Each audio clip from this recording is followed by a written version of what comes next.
Quiero servirte con mi vida, hacer tu voluntad hasta la eternidad. I surrender all I am.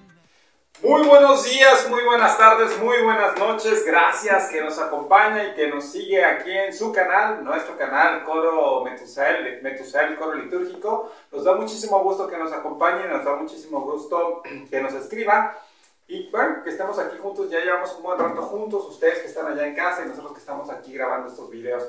Gracias de verdad por todo lo que hace. Agradecemos también a toda la gente que nos ayuda, bueno, más bien a todo el equipo, a Felipe de Jesús, que hoy está detrás de la cámara, allá estaba, no quiso pasar, ya saben. Por cierto, hacemos una pausa, hacemos un paréntesis para felicitar a Felipe en su pasado cumpleaños. Hoy estamos grabando un video de una forma extraordinaria, ya les diremos por qué. Pero bueno, ahí está, pues muchas felicidades Felipe, y que te la pases, te la hayas pasado muy bien. Y también a Gerardo, nuestro amigo Gerardo, que ustedes ya lo conocen, también es de aquí de nuestro coro, cumplió años en este mes. Felicidades Gerardo, te mandamos un saludo y ojalá haya muchos años más de felicidad para ti. También está Ramón con nosotros. Ramón es nuestro controlador técnico, le mandamos saludos y le agradecemos todo lo que hace por este canal, que de verdad hace muchísimas cosas, y cuando no está, no, ni para qué le cuento lo que hemos pasado, pero ya luego le diremos. Muy bien, pues muchas gracias, ya les dije que nos acompaña. Hoy tenemos invitado a un licenciado, es licenciado en Derecho, es maestro también en Derecho, ya nos va a platicar. Hoy vamos a tocar un tema sobre la educación superior y cómo en esta circunstancia que estamos viviendo, en esta pandemia, y la educación superior y los derechos humanos. Más o menos por ahí va el tema. Y tenemos a un especialista que nos va a hablar de eso, para que nos diga qué onda, qué podemos hacer, qué hay que hacer, qué no debemos hacer. Pero bueno, sin más, les presentamos a nuestro invitado, él es el licenciado Abraham Rodríguez. Bienvenido, Abraham. Bueno, pues muchas gracias por la invitación, primero y antes que todo, pues también felicitarlos a los cumpleañeros, ¿no? Aprovechando la situación. Entonces, sí, efectivamente, este es un tema que tiene mucho que ver con la actualidad, una situación que se está viviendo a raíz de esta pandemia que pues prácticamente la mayoría de la gente no la teníamos contemplado. Y el punto aquí que efectivamente se pretende abordar es respecto sobre la educación superior. Sabemos claramente que existen niveles académicos, en este caso me voy a enfocar única e exclusivamente a este nivel superior, y le voy a dar un enfoque desde una perspectiva de derechos humanos. Entonces la situación aquí es que a raíz de esta pandemia, pues prácticamente alguien podría decir que se ha roto un paradigma en el sentido del aprendizaje y enseñanza que se ha llevado a cabo durante muchos años. Entonces anteriormente pues prácticamente la cuestión era que pues el docente pues siempre estaba frente al grupo de forma presencial, y que efectivamente pues el trato hacia el alumnado y del alumnado hacia el docente pues ha estado variando. Entonces una vez que pasa esto de la pandemia, pues de pronto de un día a otro se dice nadie se presenta a clase, y la cuestión está en que pues todos desde casa deben de conectarse, se va a trabajar, se va a manejar este sistema educativo de forma en línea. Entonces hay beneficios y también hay perjuicios. Entonces hay dos puntos que sí son necesarios abordar, que prácticamente cada quien podrá decir si lo vivió de una forma o de otra forma.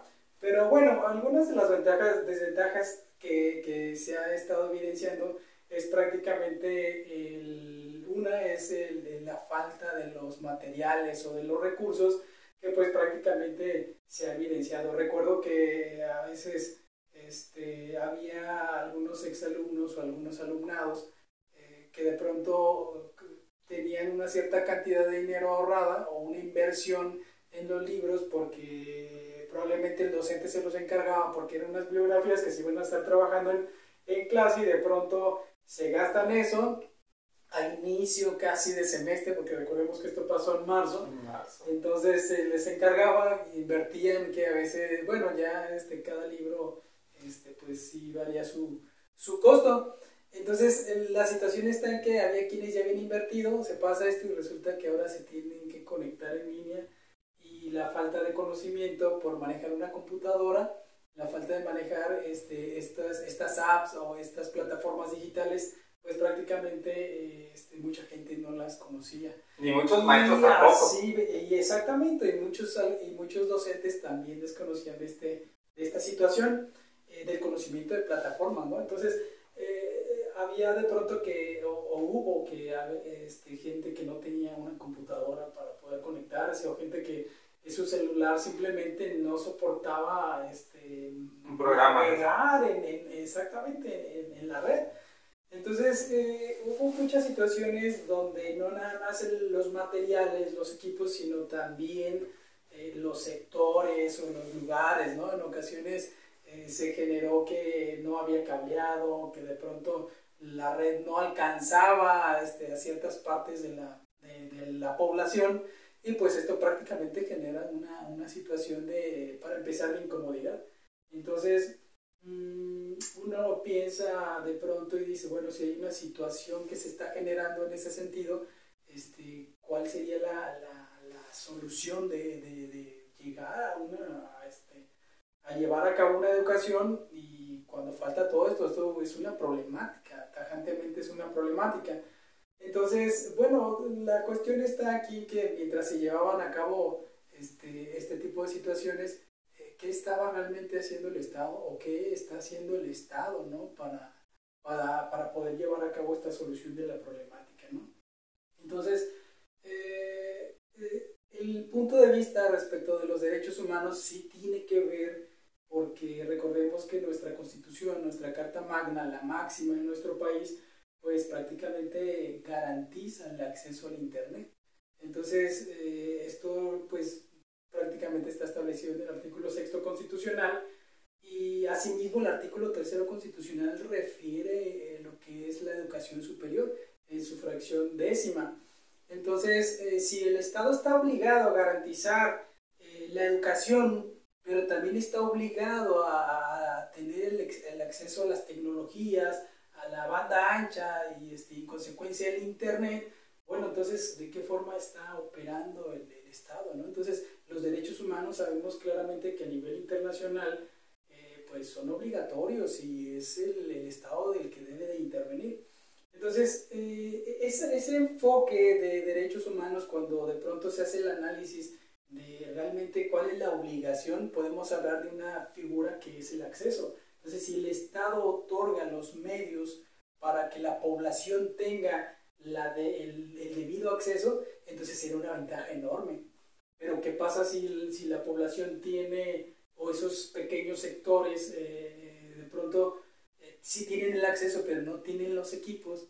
Entonces, ¿realmente qué es lo que está sucediendo? O probablemente podemos hablar de que existe el acceso a lo que está obligado el Estado, pero hay quienes no cuentan con los recursos económicos para pagar una renta. Entonces, son desventajas o son cuestiones que en la actualidad ya se estuvieron viviendo, y no nada más afecta a esa parte, ¿no? Ahora, el conocimiento de manejar una plataforma, el conocimiento de manejar una plataforma donde se tengan que estar subiendo actividades, donde se tengan que estar realizando exámenes, donde se tenga que estar evaluando al académico, porque si se llegara a detener el ejercicio de la educación, generaría un caos, un impacto impresionante a lo que es este nivel educativo. Claro, refiero nada más a este nivel educativo porque también hay hay otros niveles académicos, como es el preescolar, la primaria, la secundaria, la media superior, que en este momento no me voy a ocupar de hablar de este nivel, pero en otra ocasión podríamos hablar de ese tema. Y continuando con el tema de la media superior, pues prácticamente la mayoría del académico y los docentes, como lo menciona nuestro anfitrión, el licenciado Oscar, pues la verdad es que se ha generado un caos. Bueno, eso yo creo que la mayoría de las personas lo vieron desde un punto de vista. Entonces, considero que sería recomendable revisar algún organismo público que se involucre en este tipo de circunstancias para generar políticas públicas, que sería uno de los puntos, o la otra es que si ya existe la política pública, pues prácticamente hacer uso de la misma. Entonces, ¿cómo poder hacer un un proyecto donde se le muestre al Estado para que se ocupe, o si ya está el proyecto, cómo echarlo a andar, o si ya está prácticamente avanzando alguno de los proyectos que probablemente existen, entonces, ¿cómo sería la solución y a qué sector va dirigido ese tipo de programas? Hablando de política pública, nos podemos referir a que existe una gran diversidad de programas, de proyectos que el mismo Estado ha generado y los contempla en el Plan Nacional de Desarrollo para que la misma ciudadanía goce de este tipo de programas. Entonces, aquí la situación es que hay varios aspectos que se deben de tomar en consideración. Si bien es cierto, el Estado está obligado a garantizar el acceso a la tecnología, entonces el Estado también debe de facilitar, ¿sí?, ese acceso, ¿sí?, porque realmente es una obligación del Estado, es de la forma en la cual a nosotros se nos debe de garantizar. Ahora, ¿cuál es la lista de útiles que se han llevado a cabo en el inicio de los semestres o de los cuatrimestres? Yo recuerdo que en mis tiempos de licenciatura, que ya hace bastantes años, la cursé, me acuerdo que iba y me compraba mis cuadernos, mi lápiz y mis plumas, ¿no? Pero ya en la actualidad, en esta ocasión era más preocupante conseguir un teléfono adecuado, un ordenador, una computadora más adecuado para que la red funcionara conforme a lo que vaya a realizar. Entonces, ¿cómo es un cambio o cómo es la fractura a un paradigma que se ha estado llevando durante muchos años? Ahora, ya hablé de una cuestión de algunas desventajas que causó esta situación y muchas más, pero el Estado cómo interviene, ya hablé de algunas políticas públicas, ¿sí? Hay un organismo público que maneja estrategias digitales, del cual se podría revisar para ver qué programas nos sirven o qué programa le sirve a la ciudadanía para poder o ya sea acatarlo o darle el debido seguimiento o solicitarlo ante el organismo público para que se lleve a cabo. Pero esas son dos puntos que a mí me interesa tocar, más las ventajas, ¿no?, que se ha llevado en esta cuestión. Yo les puedo hablar de mi experiencia en el sentido de decir, tenemos todo a la mano. La cuestión de información la tenemos a la mano, así como el docente y el alumno. Si hay un documento que hay que revisar, lo revisamos de las bibliotecas respectivas, como son prácticamente, bueno, hablando de la carrera de Derecho, podemos hablar de la página de la Biblioteca Jurídica Virtual de la UNAM, de la Universidad de Guadalajara. Podemos hablar de otras páginas, como por ejemplo la página de la Suprema Corte de Justicia de la Nación, páginas como la Corte Interamericana de Derechos Humanos, que estamos a un clic de ingresar a la página. Entonces son facilidades que se han estado llevando a cabo en este transcurso, en este cambio de una trascendencia de enseñanza y aprendizaje, ¿sí? Ahora las conferencias, desde muy en lo particular, les puedo decir que pues prácticamente el acceso a información de ponentes extranjeros estando en su país pues nos ha beneficiado. Les hablo de mi experiencia. Entonces hoy por la mañana se tuvo una conferencia donde uno de los ponentes es de un país, es de Nicaragua. El ponente es extranjero, efectivamente. Y lo curioso es que la información la tenemos tan a la mano porque este ponente, pues prácticamente él estuvo como pasante en la Corte Interamericana, adquirió este conocimiento, viaja a México, se queda en Ciudad de México, ¿sí?, siendo de Nicaragua, y nos puede proporcionar la información en tiempo real. Y la información que se maneja, pues prácticamente es información que en tiempos anteriores, pues, o él tenía que viajar al estado o al país, ¿sí?, o la otra era que su servidor o el académico tuviera que acudir, ¿sí? Entonces, si fueran los tiempos anteriores, ¿quién iba a proporcionar los medios para que se trasladara? ¿Cuánto le iba a salir? ¿Sí? Y ahora lo tenemos a un acceso. Ahora, Y aparte va a ser un cupo limitado también. Claro, ahora, la facilidad de tener un celular o una computadora con alguien que esté en otro lado, puedes llegar a un público más extenso que una cantidad que pudiera reunir, por ejemplo, en un salón de clases o en un auditorio ya en su defecto. Así es, exactamente. Ahora, otro punto. Hace 3 semanas aproximadamente terminé un curso internacional, claro, de Derecho, donde los ponentes eran de Colombia, estaban de Argentina, de España, y el público llegaba a ser a 150 y tantas personas, que teníamos acceso a esa información de ponentes que eran de diferentes partes de la República Mexicana, y lo teníamos al acceso en tiempo real. Teníamos esa posibilidad. ¿Cuánto era el costo que se manejaba por esto en cuestión de traslado? Ninguno. Pero ahora sigue siendo un reto para los países, sobre todo en vías de desarrollo, claro. El sistema el poder llegar a todas las comunidades con este acceso a internet, pues, o sea, sigue siendo el reto que ha sido muy marcada la diferencia, sobre todo en esta pandemia, que es lo que ha demostrado, porque no es lo mismo la educación en un lugar, en un país de primer mundo, como la estamos viendo ahorita, como un país de tercer mundo. Pues evidentemente las desventajas son muy marcadas, siempre han sido marcadas pues en cuestión de educación, las diferencias, pero hoy con este sistema, hoy con esta modalidad de estar en línea, pues se ve todavía mucho más fracturada la educación en los países del tercer mundo. Esto podría involucrar la cuestión tal vez podría ser una costumbre. Si nosotros estamos acostumbrados a ver al docente y el docente ver a los alumnos de frente, ¿sí? O en persona, en un aula, y las gesticulaciones que hace el docente o los alumnos son interpretativas. Ahora en ocasiones hay clases virtuales donde nadie prende la cámara, a excepción del docente.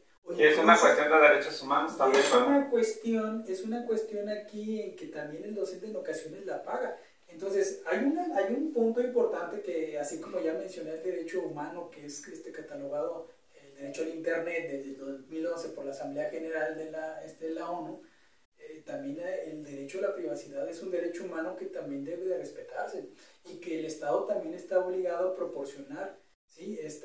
Resguardar y proteger en el sentido más amplio a las personas estos derechos humanos. Entonces el derecho a la privacidad también involucra este tipo de circunstancias. El hecho de que alguien prenda una cámara o no la prenda involucra que hay más allá, ¿no? de esa cámara que está apagada en una sesión virtual. Entonces, tanto la privacidad del docente o la privacidad de los alumnos también está involucrada. Entonces, sí es interesante el análisis de fondo. No, el fenómeno que se está dando con este tipo de actitudes, pues con estos cambios en la educación. Exactamente. Entonces, y que va a tener sus repercusiones en un futuro inmediato. Porque aparte yo siento que la educación, como la conocíamos presencial, también tiene otros factores como culturales, que se dan a través de la convivencia. Yo creo que muchos de los que hemos estado en un aula, muchas veces aprendemos más de la convivencia que se da entre los alumnos, entre los compañeros, que la que se puede aprender directamente del profesor, que ese es otro tema también. Ahora, ahorita que comenta el licenciado estos puntos, me hace recordar que la realidad de las cosas es que esta parte de transacción o esta parte de cambio, pues la realidad de las cosas es que uno debe hacer lo posible porque era aprender. ¿A qué voy? Sencillo. Si hablamos de que anteriormente el docente, como era el único que tenía la información a la mano o era el sabedor de esa información por tener la información a la mano, ¿sí? En tiempos antiguos, pues prácticamente lo que decía él era lo que el alumnado conocía. Hoy en día el docente tiene una figura que es conocido como el facilitador. Entonces facilita la información, pero si nos enfocamos a la cuestión de la adquisición de información, prácticamente tanto el alumno como el docente la tiene a la mano. Y esto es muy evidente reflejado cuando alguien prende el ordenador y con simplemente enviar un link de algún libro o de algún documento que se vaya a revisar, cualquiera tiene el acceso para leerlo. derecho humano a la información, estamos hablando de otro derecho humano. Entonces, ¿cómo es que el tema de derechos humanos es tan grande, es tan inmenso, que es a nivel internacional, y que mientras vamos avanzando en una charla como esta, estamos hablando de diferentes derechos humanos que se deben de cumplir?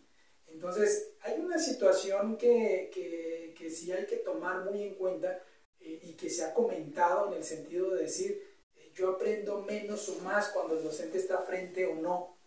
Es una cuestión interesante, pero vamos siendo también claros en un mismo sentido. Cada quien obviamente es libre de opinar como desee, pero sin embargo yo les puedo hablar de mi experiencia. Si yo al menos trato de realizar alguna investigación, pues realmente quien investiga es su servidor. Probablemente sí haga algunas preguntas, sí me asesore, sí me apoyen, porque para eso hay, también hay asesores, o alguien con quien más confianza tenga y preguntar, o incluso el mismo docente, ¿no? Les puede asesorar. Sí, pero realmente la adquisición de la información se adquiere por interés propio. Porque a veces cuando no existe ese interés y se deja una actividad y realmente no hay interés, entonces por mucho que tengan o muchos asesores o las mejores asesorías que se les dé, pues prácticamente el conocimiento se va a quedar prácticamente o nulo o no se va a desarrollar cual debería ser. Entonces, el Internet es un fenómeno realmente muy interesante en nuestros tiempos, porque ha cambiado las formas, a la sociedad en general nos ha cambiado. O sea, la forma ahorita mencionabas la cantidad de información que podemos obtener a través de nuestro teléfono, que ya no existen los que somos más grandes nos daremos cuenta o se darán cuenta de lo que hablo. Ya no existen aquellos líderes de opinión como se tenía antes. Antes había 2, 3 personas que daban sus opiniones, nos traían toda la información y todos prácticamente creíamos, porque no había otra forma de mantenernos informados. Ahora, con la gran cantidad de información, ya todo se vuelve muy disperso y cada quien trae una idea diferente, y eso ha traído como consecuencia estas olas de multicultural, claro. Cada uno y cada quien con su idea. Pues el Internet ha diversificado las opiniones. Y lo vemos en los diferentes puntos del mundo, no solamente aquí en México. Los movimientos sociales políticos han surgido de este avance de la tecnología y sobre todo del Internet a través de las redes sociales. Efectivamente. Entonces aquí los puntos a resaltar es que sí, evidentemente ha habido desventajas. Para empezar por los recursos o el material que en ocasiones sectores de población pues prácticamente no los contemplan. Entonces, aunque haya zonas donde sí haya, pero no se tenga el recurso económico para pagar un servicio y tener o hacer uso del Internet, pues prácticamente también sería otra cuestión. Entonces, sí ha habido un cambio, sí ha habido desventajas como no tienen una idea. Y también ha habido una situación que he mencionado, ¿no? En el sentido de decir, pues tenemos que sacar la carrera, tenemos que seguir estudiando de una u otra forma, y que al fin y al cabo, pues prácticamente lograr el cometido con este tipo de pandemia. Pero bueno, aquí a mí me cabe resaltar que los derechos humanos prácticamente los tenemos, cada persona tenemos una esfera jurídica, y esos derechos humanos se deben de respetar. El Estado está obligado a garantizar y proteger en el sentido más amplio esta esfera jurídica de los derechos humanos. Y claro, no es un tema solamente de un país, sino es un tema internacional, y cada país ha tratado de llevar a cabo ese tipo de proyectos. Estaba revisando algunos de los datos. Por ejemplo, hay un programa en la Unión Europea que tiene que ver con la proporción de los materiales para la población, para que Wi-Fi prácticamente sea gratis. Entonces, si nosotros tuviéramos ese tiempo, esa facultad o el interés de reunirse, generar un proyecto de una política pública, exhibirla al Estado,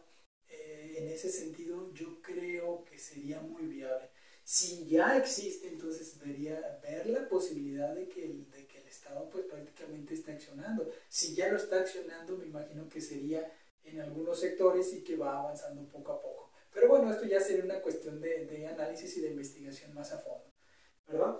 Entonces, sí. Incluso aquí el gran problema, por ejemplo, ahorita que mencionabas a la Unión Europea, la ventaja de ella, que aquí ha sido como muy rechazada, es que el gobierno es quien provee el servicio del Internet, que es lo que aquí se busca. Aquí todavía tenemos ya ahorita se ha un poquito quitado el monopolio, pero antes era el monopolio, o sea, era una sola persona, una sola empresa, era quien proporcionaba el servicio de Internet. Ahora ya se ha abierto la puerta a la competencia, ha habido nuevas empresas que dan ese servicio, y según lo que se dice, que con esta nueva administración federal podría surgir que el Estado mismo fuera el que diera ese servicio de Internet. Eso para garantizar el acceso, sobre todo a las comunidades indígenas, que es lo que se busca, que es donde menos se tiene el acceso a ese tipo de, pues, a esta herramienta, que es muy valiosa y que es una herramienta que nos guste o no, es algo que ya está en la puerta y ya tenemos que aprovecharla. Claro, ahora, bueno, si bien recuerdan, pues prácticamente hay programas que sí tienen que ver con el acceso al Internet, el acceso al Internet. Se comentaba en el sentido de decir, perdón, se comentaba en el sentido de decir que hay algunas plazas, algunos lugares públicos donde ya hay Internet gratuito. Entonces, hace un momento comenté en el sentido de decir si hay programas, si ya están accionando. Entonces aquí la cuestión sería que fuera para toda la población, ¿sí? Y que no nada más fueran algunos espacios donde fuera gratis y te sales de ese espacio y ya no tienes. Entonces sí, también hacer ese tipo de aclaración en ese sentido, porque si bien es cierto, el Estado sí ha estado trabajando en eso y es muy evidente. Sabemos que en algunas plazas ya existen y sí existe prácticamente el acceso al Internet y es gratuito, ¿sí? Entonces, una política pública que se involucre en ese sentido para atender, o simplemente para que no se cobre o que no tengamos que estar cobrando, pagando por un servicio, tal vez sería viable. Claro, habría varios puntos de vista, pero pues cada quien lo vería desde una forma, una perspectiva donde sea involucrado, ¿no? Entonces, ya en ese sentido, pues obviamente no va a opinar una persona que se ha catalogado de un grupo étnico o de un grupo de minorías a una persona que tiene todo el acceso, ¿no? Pues sí, ahora estamos por terminar. No sé si tengas algo por concluir, algo que quieras comentar ya como punto final para aterrizarlo, algo, el tema, los derechos humanos, la educación. ¿Qué podemos esperar ya de todo esto? Bueno, aquí en conclusión, bueno, la realidad de las cosas es que, pues sí, como recomendación, tratar de ver las posibilidades en el sentido del interés de continuar y terminar lo que hemos estado iniciando respecto a terminar una carrera, ¿no? Y que no haya algo que nos vaya a detener haciendo referencia a este tipo de acontecimientos que a lo mejor pues prácticamente a todos nos ha afectado. Entonces nada más pues en ese sentido tratar de llevar a cabo lo mejor posible y terminar lo que iniciamos, como en este caso es la educación media superior, cuando estamos ya envueltos en esto, ¿no? Y claro, me puedo referir recordemos que también la educación superior involucra al sector público y al sector privado. Entonces son dos cuestiones también que ya se pudiesen abordar ya con más precisión, ¿sí? Y bueno, de esa manera. Pues muy bien, muchas gracias. Ya saben, la educación y la pandemia y el Internet pues son de los retos que hoy nos ha presentado este nuevo panorama a nivel pues, mundial, con esta nueva situación, esta nueva normalidad, como la han llamado. Pues tenemos que tener las herramientas necesarias para enfrentar este tipo de situaciones en las que hoy en día estamos atravesando.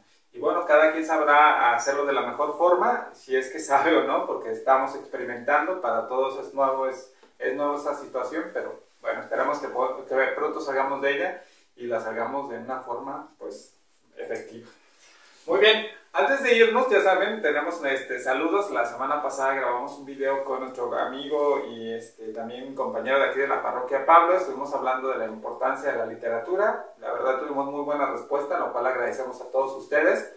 Y vamos a leer los comentarios que usted nos hizo favor de hacer llegar a través de nuestra cuenta en YouTube. Y bueno, vamos a irnos directamente. La semana pasada, les digo, estuvo Pablo y Pablo nos escribió, justamente Pablo Murillo, y dice que agradece los comentarios que usted le hizo llegar. Dice que fue una experiencia muy agradable, de esas que te dejan algo y aportan nuevas ideas. Dice saludos y bendiciones para todos. Armando Huitrón nos dice que la literatura es mucho más que libros, es el arte que comprende las letras y las palabras. En lo personal, a mí me gusta el teatro, es la combinación perfecta, muestra las capacidades humanas en la escritura y la actuación. Me gusta el arte cuando es capaz de transmitir a través de diferentes disciplinas. Yo he visto buenos guiones y en el arte dramático, pero con malas ejecuciones en la actuación. Tengo mucho más que decir, pero ya me alargué demasiado, dice Armando. Te mandamos un saludo, Armando, él es de Sinaloa, le mandamos un saludo hasta allá.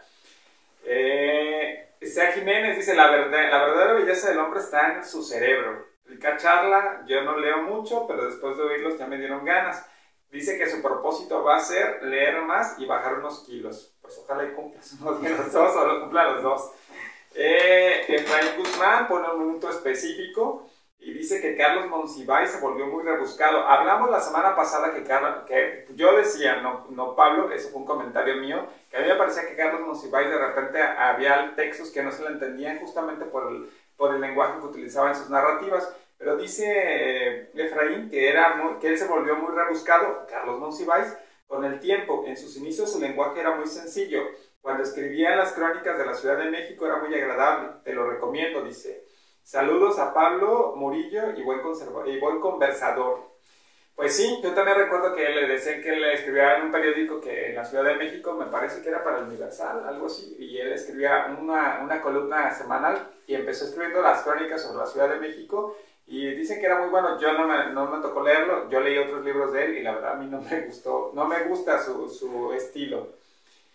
Susana Valenzuela, no Valencia, siempre te cambio el nombre, Susana, disculpa, te mandamos un saludo hasta Celaya, gracias que nos escribes. Dice, ahora sí me dieron mis meros moles, como dicen. Yo creo que sí, porque Susana tiene veo que en tu imagen de tu cuenta tienes unos libros, y bueno, me parece que sí es de ser, sí te debe gustar la literatura.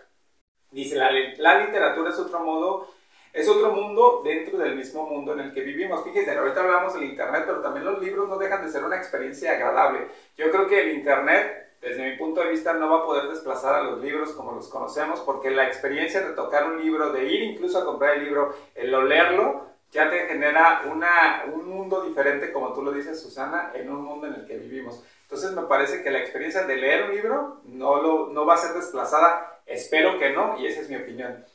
Dice, mis 3 libros favoritos son La Dama de las Camelias, de Alejandro Dumas. Si no me recuerdo, Alejandro Dumas también es el que escribió El Conde de Montecristo. A mí me gustó El Conde de Montecristo. Cyrano de Bergerac, de Rorschach, y el clásico de William Shakespeare, el de Romeo y Julieta. Este último, la película no me gustó, me pareció más una comedia que una historia de amor. Sí, nosotros hablamos de los libros que de repente los hacen películas. Hay que recordar que la literatura tiene su parte dramática, independientemente si el guión se está hecho originalmente para película o para teatro, no deja de ser literatura. Pero hay unos que lanzan primero el libro y posteriormente, cuando ya es un éxito, lo vuelven o lo mandan a la pantalla grande y se vuelve todavía un fenómeno. Pero sí, yo también vi, no sé si te refieres, no sé cuántas versiones habrá de Romeo y Julieta en el cine, pero debe de haber muchísimas. Yo vi la de Leonardo DiCaprio y también a mí me pareció que era como una comedia. Claudio Vizcarra, también mandas un minuto específico y dices, claro que Juan Rulfo es jalisciense. No sabíamos que Juan Rulfo era jalisciense, o sea, no, en ese momento lo pensamos, estábamos platicando con Pablo y decíamos, Juan Rulfo es jalisciense, y dudamos poquito. Después aclaramos que sí era jalisciense y que está en la rotonda de los hombres ilustres, y tú nos haces la aclaración, Claudio, y dices, sí es jalisciense y es un orgullo del estado. Claro que sí, es uno de mis libros favoritos. Más bien dice, es jalisciense y está en uno de mis libros favoritos. Qué buen tema, qué buena charla, sigan adelante, chavos. Francisco Fuentes, ¿ya había escrito? No, ¿verdad? No. Te damos la bienvenida, Francisco. Y pones un minuto específico. Dice, todos los animales son iguales, pero hay algunos animales más iguales. Es clásico de clásicos. Frase épica de Rebelión en la Granja. Es un libro que nos recomendaba Pablo, que es un libro que habla sobre el socialismo. Y es un libro ya es un libro antiguo más bien, pero aparte daba una crítica especial al sistema de aquel entonces, que era de la Unión Soviética. Y dice, qué gusto, qué buen programa, que le gustó y que ojalá que sigamos así. Merali Rivera, también es nueva, yo no la había escuchado nunca. Dice, bienvenida, Merali. Hola, ¿qué tal? Excelente canal. Yo conozco muy bien a Pablo y la verdad tiene mucha cultura general y es muy respetuoso con las opiniones y sabe muchísimo de cine, música y literatura. Sin duda tuvieron un gran invitado. Saludos. Sí, la verdad no nos equivocamos. Cuando pensamos en libros, pensamos en él y tuvo muy buena respuesta. Berta Aldaco, pones un minuto también específico y dice, la iglesia en la Edad Media creó las universidades. Tienes toda la razón. Yo la verdad hasta cantinflé cuando quería decir ese comentario, porque lo quise decir y luego por querer decir tantas cosas, a veces uno termina tropezándose pues con las palabras. Pero sí, las universidades en la Edad Media fueron creadas. Hay que recordar que la Edad Media en aquel momento era controlada por, la mayoría de las acciones eran controladas por la iglesia, pero de esa temporada que es la Edad Media, o de ese tiempo de la Edad Media que es a veces muy criticada, de ahí surgieron las universidades. Claro, sus restricciones tenían en aquel entonces. Fidel Camacho, te mandamos un saludo, dice, jajaja, yo también voy a la FIL y me lleno de cosas que me regalan y he encontrado buena lectura, hasta las revistas ya conocidas regalan y encuentran buenos reportajes y buenos textos. Saludos para el invitado. Pues sí, yo también voy a la FIL muchas veces y me traigo muchas cosas que regalan. Carlos Arredondo, te mando un saludo, se iba a casar esta semana Carlos Arredondo y se le suspendió la boda por la pandemia. Comentábamos que él se iba a casar en marzo y le suspendieron la boda. Dijo, no, me voy a ir hasta noviembre a casarme para que no haya pretextos. Pues ya se la suspendió Carlos, ni modo, ahí estaremos. Carlos dice, lo culero es que a pesar de la motivación que dan a la lectura, no habrá FIL por la pinche pandemia. Pero está perro que hayan tocado el tema. Saludos para el invitado. Rosy Carrizales, que decíamos que es de aquí de la colonia, ¿verdad? Parece. Saludos, Pablo. Tu padre sí es de aquí de la colonia, yo creo. Dice, tu padre fue un gran hombre, entregado al servicio de Dios, sobre todo en el Via Crucis, dices, Rosy. Dice, este hermoso ejemplo, y don Clemente dice, el papá de Pablo estará muy orgulloso de él. Sí, yo creo que sí. Dalia Barros, tampoco la había escuchado, ¿no? Como que Pablo nos trajo muchos seguidores, ¿verdad? Dice, me encantó el programa, deberían de tocar más estos temas de cultura, me fascina Julio Verne, y da 3 libros de Julio Verne, la de 5 semanas en Globo, no, nada más da 5 semanas en Globo. Miguel Stroff, también es de Julio Verne, y dice que ese es su favorito, La Isla Misteriosa y La Vuelta al Mundo, y un largo etcétera. Julio Verne es muy bueno, la verdad yo he leído como 2 libros de él, pero me han gustado también. Dice, muchas gracias por tan excelente programa, saludos para Pablo Murillo, ejemplo claro de que la guapura no está peleada con la inteligencia. Pues ahí está, Pablo seguramente leyó todo lo que escribieron. Emanuel Ricardo, él como que sí lo recuerda, pero tampoco estoy muy seguro de que nos haya escrito. Te mandamos un saludo, pone jajaja y pone un minuto. Totalmente de acuerdo, hay tantas teorías, tantas posturas basadas en memes de redes sociales, faltan más libros y menos redes sociales, que era lo que decíamos ahorita y justamente creo que se enlaza con el tema que estamos viendo. El acceso a internet de repente sí nos da a tener mucho... pues acceso a mucha información, pero no sabemos realmente la veracidad de la información, que esa es otra cosa.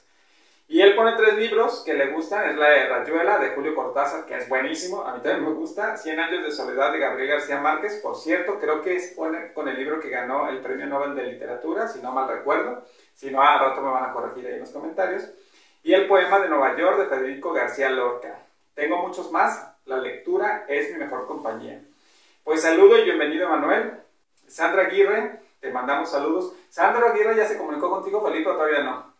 Sandra, ¿qué pasó? Ahí está, muy mal. Y luego se queja porque dice que te mandan la solicitud y no la recibes. Pues Sandra, si no te pones al tiro. No manda nada. No ha mandado, ¿verdad que no? Yo también. La hemos de ver en las preparaciones, ahí vamos a ajustar cuentas.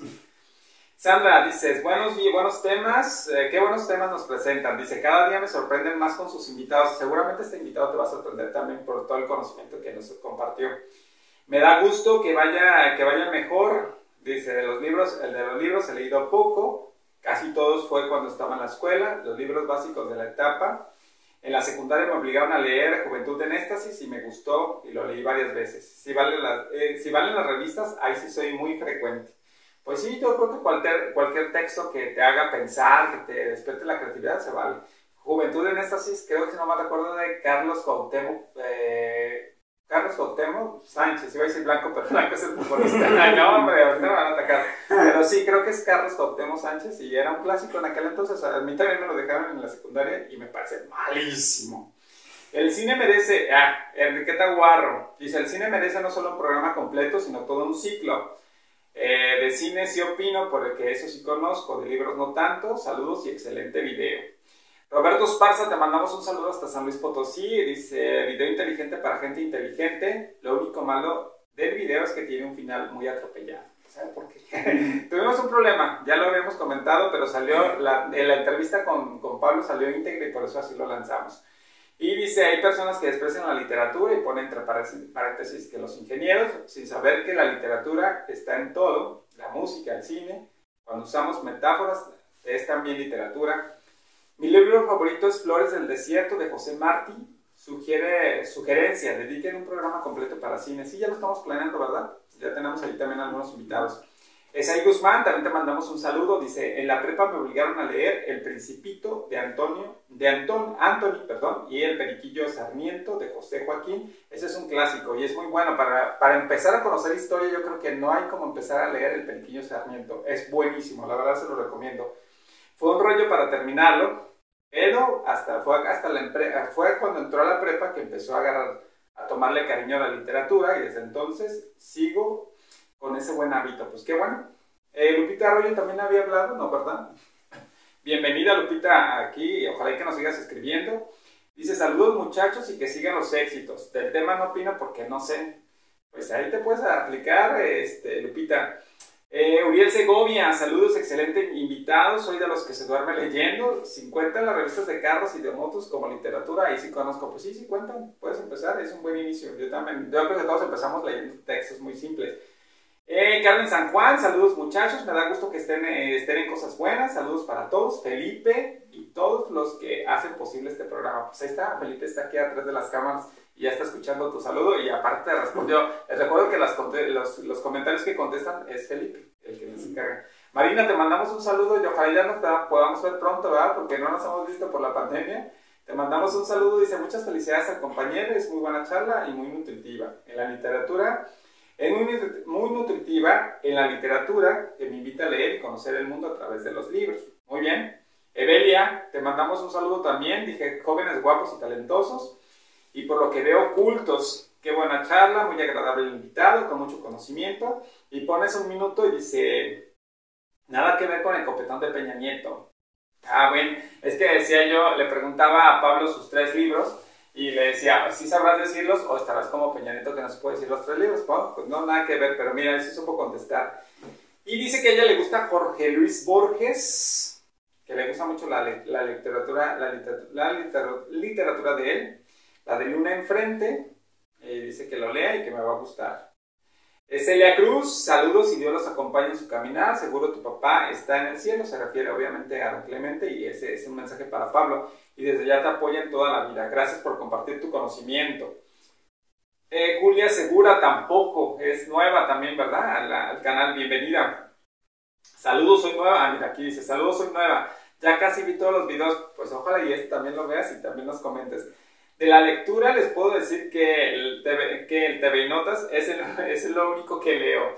Prometo disciplinarme. Díganme cuál puedo leer. Ya te respondieron, creo que ahí, ¿verdad, Felipe, o no? Sí. Pues se puede leer ahorita, si no te recomendamos alguno. Jaime Macías, les quedó chido el video. Recomienden un libro del miedo para ver si así leo más. Ahí creo que sí le recomendaste, ¿verdad?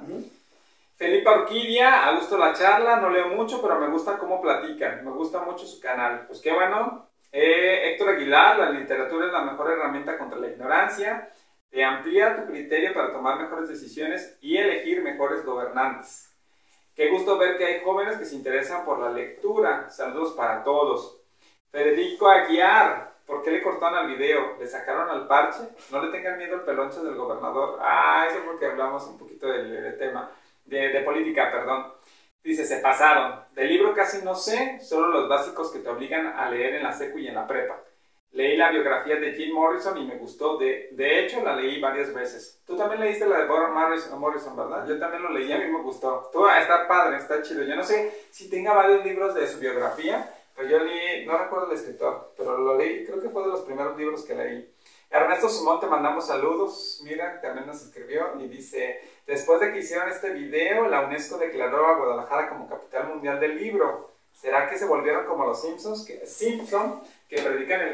predicen el futuro? El único libro que conozco es el del Menudo. Bueno, Sergio Carreño, buen programa y manda saludos. Norma Benítez es la última, dice, ¿por qué? Por lo que leo y veo en el video no mencionaron escritoras. Ya, sí es cierto. Yo creo que todos los que dijimos y los que pusimos son escritores. Y dice que hay muy buenas y muchas y muy buenas escritoras. A mí me gusta Rosario Castellanos, la película me fascinó. Aunque no sé si te refieres a esta última película que salió sobre Rosario Castellanos, Norma, pero la película no tiene más que la biografía de Rosario Castellanos, no habla de su literatura. Pues habla de su vida como escritora y todo, pero no la escribió ella, pues. Y creo que la escribió un hombre, la película, por cierto. Dice, la película me fascinó, aunque en su biografía muestra lo difícil que es para todas las mujeres sobresalir en este ámbito. Pues muy bien, muchas gracias Norma, gracias a todos. Hoy fueron muchísimos comentarios, gracias, qué bueno que cada día van aumentando y eso nos da muchísimo gusto. Abraham, ¿qué tal? Muchas gracias por venir. Gracias a ustedes por la invitación y brindarme este espacio. Muy bien, ahí estaremos en contacto para posibles temas. Claro, adelante, con todo gusto. Y a usted que nos acompañó le agradecemos mucho. Dios mediante nos vemos la próxima semana. Así que cuídese mucho y nos vemos. ¡Adiós! Señor, aquí estoy viviendo en tu palabra. Quiero decir que sí como